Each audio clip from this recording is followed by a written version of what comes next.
And to survive the brutal desert sun, it hoards water inside its pads in the form of this thick, viscous mucilage. So if you're listening right now, you're probably thinking, why on earth would anyone voluntarily eat cactus slime? It's a fair question. It is. And that visceral, perfectly natural reaction is exactly the problem we are tackling today. We're looking at how to sell this ancient, frankly unapproachable plant to exhausted modern professionals. And we'll be using the strategic copywriting principles from the Mars 630 University lecture on words on paper. Right, and we should clarify, it's not just any professionals. The case study focuses on a real-world marketing campaign for Hacienda el Maguey Nopal flower, and they are targeting South Florida executives, specifically in that high-pressure Brickell corridor, who are suffering from what market research calls optimization fatigue. Which is a very specific type of exhaustion. Exactly. We need to be really clear about what that term means before we can figure out how to sell to them. These are people who are tracking their REM sleep on an Oura ring, fasting for exactly 16 hours a day, obsessively measuring their macros, and taking, a handful of synthetic supplements every single morning. Sounds exhausting. It is. Their wellness hasn't brought them peace. It has essentially become a second, highly stressful job. Which brings us perfectly to the core tension in the source materials guidelines. How do you write copy that convinces that specific burnt-out person to buy a bag of cactus flower? I take the position that when your target is already overwhelmed, the absolute most effective strategy is a rational, direct benefit approach. Oh, I don't know about that. Hear me out. You need to focus on clear functional outcomes, and you must explicitly neutralize their purchasing barriers, like that slime factor we just mentioned, head on.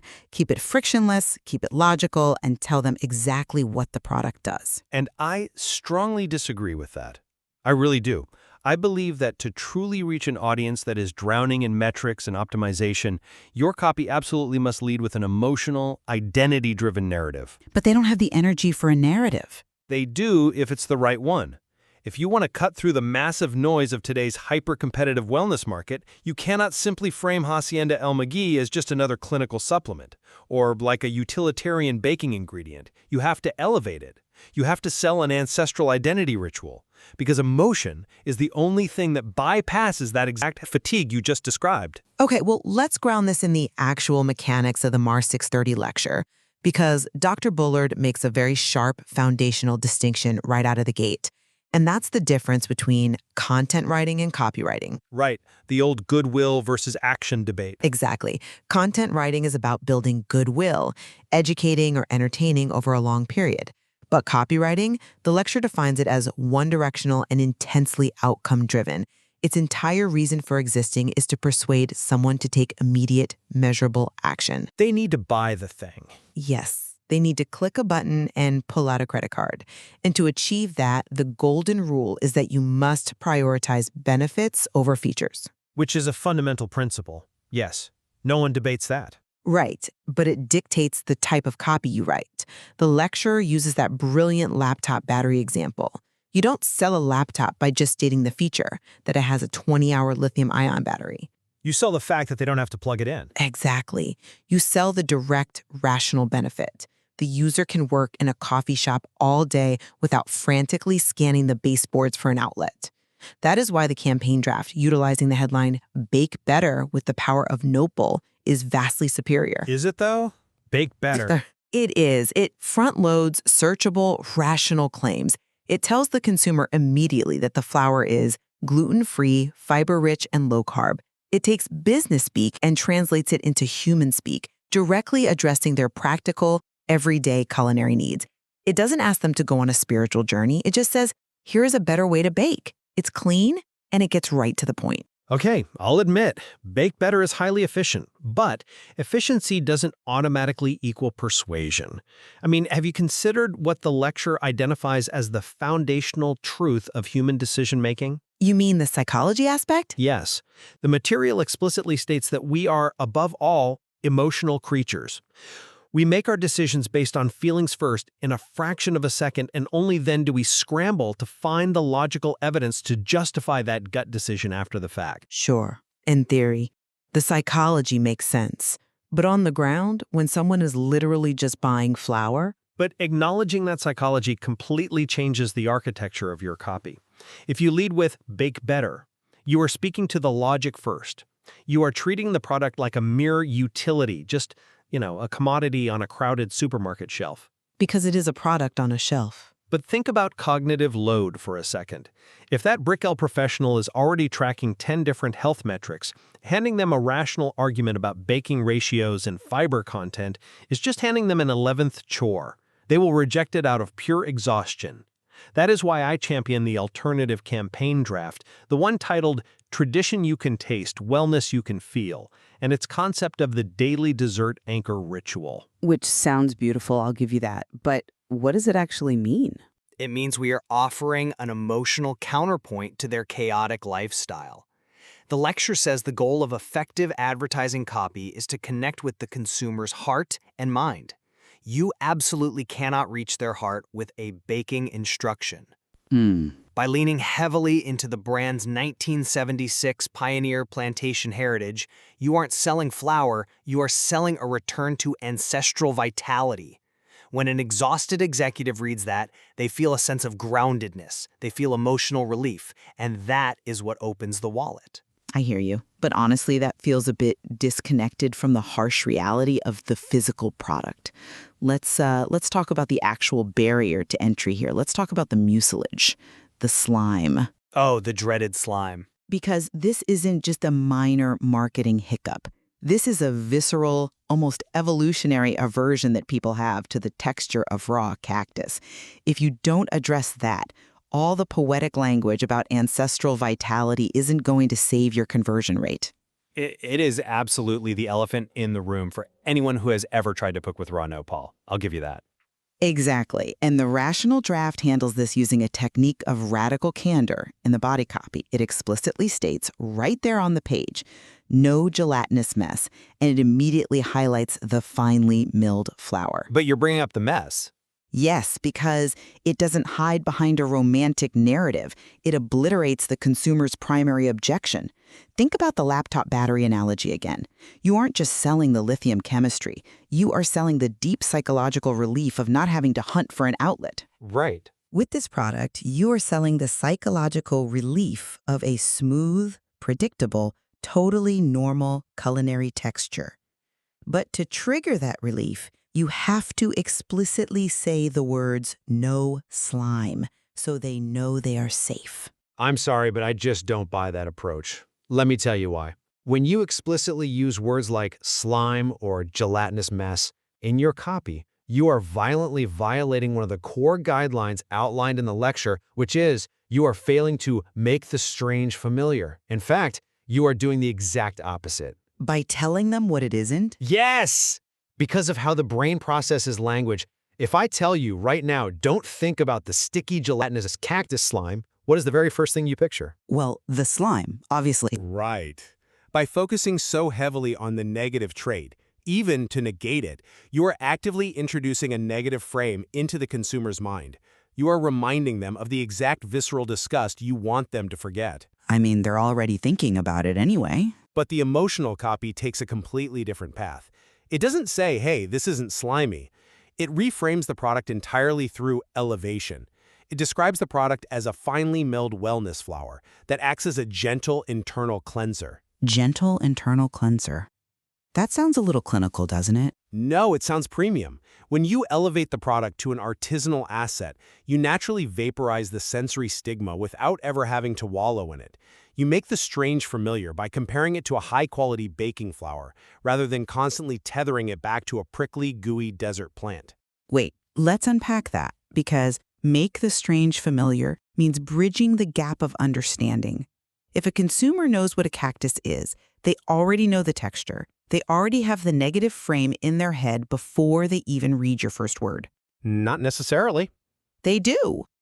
And by saying finely milled flour, I agree. You are pulling it into a familiar category. But if you don't explicitly neutralize their pre-existing negative assumption, your copy is failing its primary duty. The lecturer refers to a good piece of copy as a mini salesperson, an entity that doesn't sleep, doesn't eat, and delivers the perfect pitch every time. Sure. Imagine a real human salesperson standing in a Whole Foods. If a customer picks up the bag, grimaces, and says, "Is this going to be gooey?" The salesperson wouldn't say, but it's a gentle internal cleanser." Well, no, but They would say, "Don't worry, it's a dry powder. There's no gelatinous mess." The written copy has to do the exact same thing to clear the path to purchase. okay, but how does that mini salesperson actually initiate the conversation before the customer even picks up the bag? Let's move up the funnel and look at the headlines because this perfectly illustrates my point about cognitive load. The lecture outlines very specific functions for a headline, right? It must capture attention, select your audience, lure readers into the body copy, and communicate a benefit. And that is precisely why the command and direct benefit headline is the strongest choice to hook them. Bake better with the power of Nopal. It tells the reader exactly what to do, bake better, and what they will gain immediately. It fits the direct benefit model perfectly. There's zero ambiguity. You don't have to guess what's in the bag. It is unambiguous, sure, but it is entirely too generic. I mean, who exactly is Bake Better speaking to? Everyone in South Florida with a working oven? Well, anyone who bakes. The lecture gives us another vital guideline: write to one individual. You have to create an intimate, one-on-one conversation. Our research identified a highly specific persona, that burnt-out professional navigating early morning board meetings. But those professionals still eat breakfast, don't they? They still bake protein muffins or blend smoothies before they rush to the office? They do, but they aren't dropping $30 on a premium wellness product because they want to win a neighborhood bake-off. They are buying it to survive their day. That is why the emotional headline, "Restore Your Rhythm, the modern ritual for a grounded day," is vastly superior. Oh, come on. It captures attention by offering exactly what they lack: emotional equilibrium. It selects the audience perfectly. When an executive reads "Restore Your Rhythm," they feel seen and understood on a deep psychological level. It lowers their defenses. I have a real problem with that headline, though. Restore Your Rhythm sounds like the tagline for a weekend yoga retreat in Tulum or like a meditation app. It doesn't sound like a pantry staple. That's the point. It elevates it beyond a pantry staple. But if we are following the lecture's guidance on the functions of a headline, communicating a tangible benefit is paramount. A direct benefit headline needs to tie closely to the physical reality of the product. Bake Better tells you what the physical object is used for. Restore Your Rhythm is so abstract that it requires the reader to burn extra cognitive calories just to figure out what you're actually selling, and you just argued that these people are too tired for extra cognitive load. But they aren't burning calories to figure it out, because the headline doesn't exist in a vacuum. This is exactly why you have a subheadline and a lead-in paragraph to bridge that gap. The lecture clearly outlines the standard approach to structuring the architecture of the copy. Right, the lead-in. The headline captures the emotional attention. It stops the thumb from scrolling. Then the lead-in paragraph bridges that emotional hook to the functional reality of the product. The subheadline in the emotional draft literally says, "Discover the solar-dried desert superfood that converts high-velocity stress into metabolic harmony." Still a lot of big words. But the connection to a physical, ingestible product is made immediately. The initial hook, though, the thing that pierces through their banner blindness, has to be emotional. All right, well, let's follow that organic flow. Let's say you've hooked them emotionally and you've bridged the gap to the physical product. Now, how do you sustain that momentum long enough to get them to actually pull out their credit card? Because according to the text, the interior paragraphs have to elaborate on the selling premise using real evidence.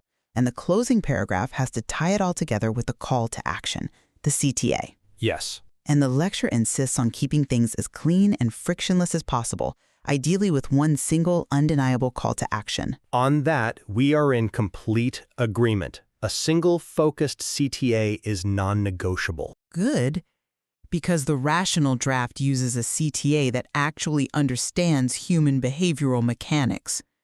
Try a bag today, bake with 10% off your first order. Let me explain exactly why this works.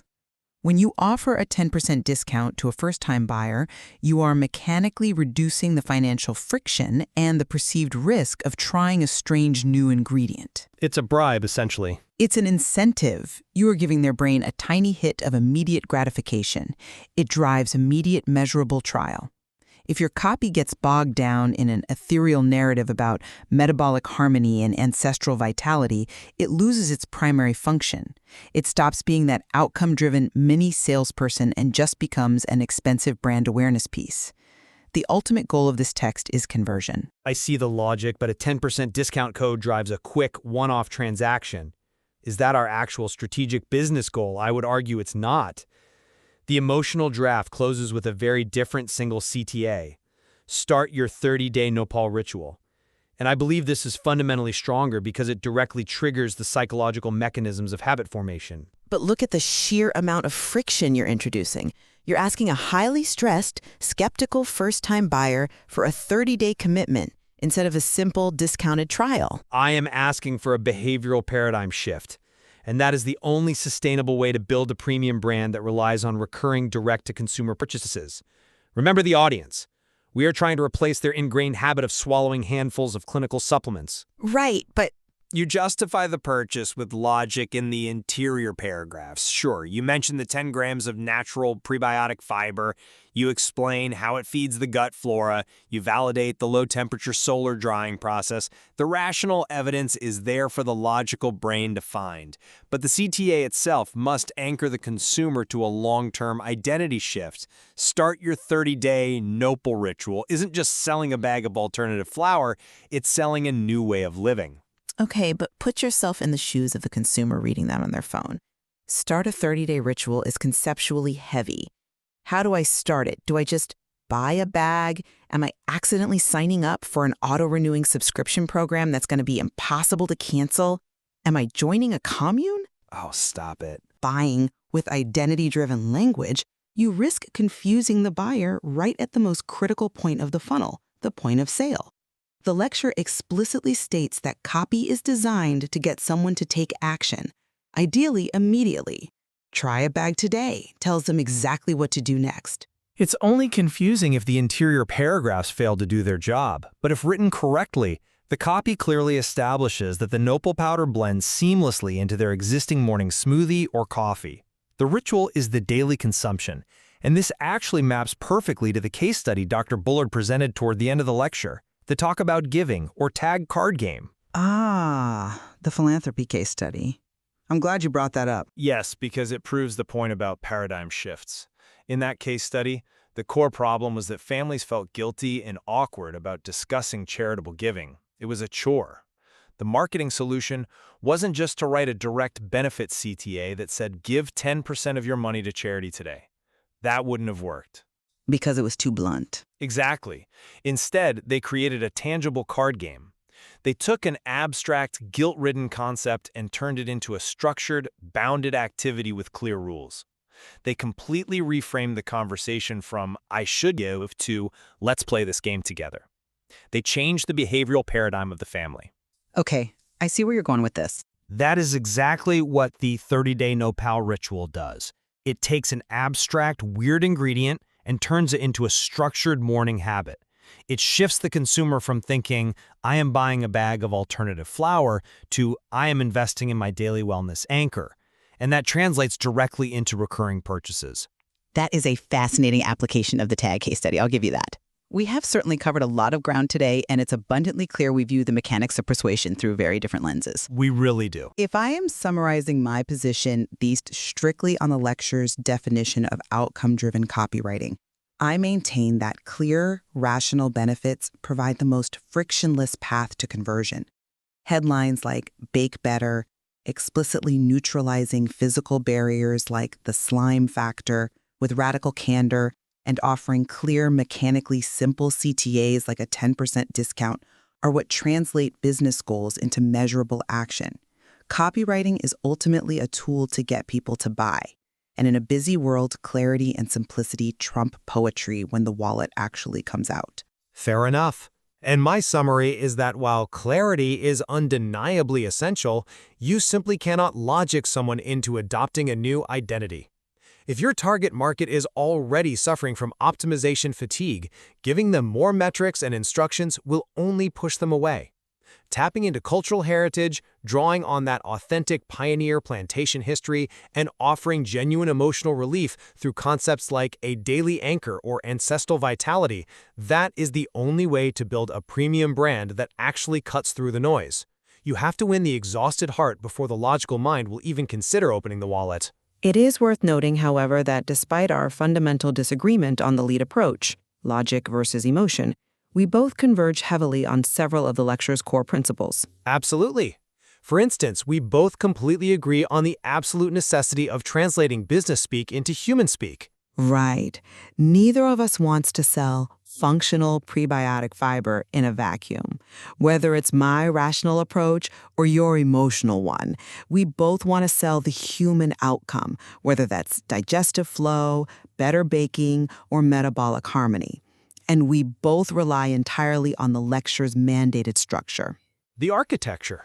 Yes, the necessity of having an attention-grabbing headline, a structured lead-in to bridge the gap, interior paragraphs to provide factual evidence, and a closing paragraph with a single, unambiguous call to action. Exactly.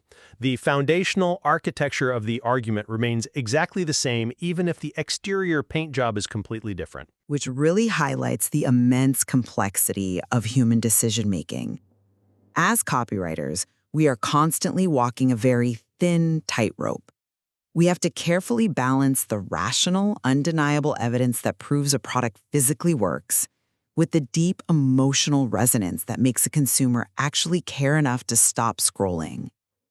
And there is so much more to explore in this material, especially regarding how heritage brands take their ancient truths and adapt them to modern, hyper-accelerated markets without losing their authenticity along the way. There certainly is, and it brings us right back to our resilient Nopal cactus, sitting out there in the unforgiving desert sun.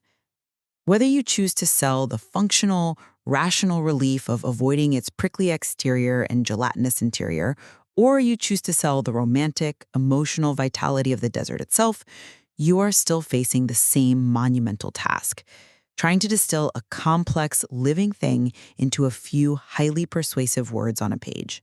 Well said. The choice of which angle to deploy to get that Breckle executive to click buy is ultimately up to the copywriter.